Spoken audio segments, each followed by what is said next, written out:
ថ្ងៃនេះខ្ញុំសូមមកស្វែងរកម្ចាស់ខមមិនបងប្រុសម្នាក់បងប្រុសគាត់បានខមមិនខ្ញុំថាម៉ូតូនៅក្នុងស្រុកខ្មែរយើងប្រើកម្លាំង150អស់ហើយនៅឡើយតែក្លីបចូលនិជាទេប៉ុន្តែខ្ញុំដើររកខមមិនគាត់ម្ដងទៀតព្រោះអត់ឃើញបែរគាត់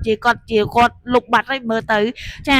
ខ្ញុំចង់ប្រាប់បងថាម៉ូតូនៅក្នុងស្រុកខ្មែរយើងបងកម្លាំង150មានតែប្រភេទម៉ូតូប្រើអង្គយ៉ាទេបងម៉ូតូអូតូម៉ូតូដាក់លេខអត់មានកម្លាំង150ទេបងសមាជិកចាភាគច្រើន125សុបបីតា Honda Dream ក៏125ដែរបងចា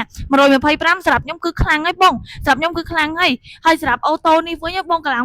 125គឺខ្លាំងមែនទែនម៉ូតូរបស់ខ្មែរយើងផលិតចេញមកគឺកម្លាំងខ្លាំងវ៉ាដាច់គេរូបរាងស្អាតជះរាងសាហាវសំខាន់ណាមានច្រើនជម្រើសឲ្យបងជ្រើសរើសទៀតមានទាំងពណ៌លឿងមានទាំងពណ៌ខ្មៅមានទាំងពណ៌ផ្ទៃមេឃពណ៌បៃតងពណ៌សមាន5ពណ៌នៅក្នុងស្រុកតម្លៃម៉ូតូត្រឹមតែ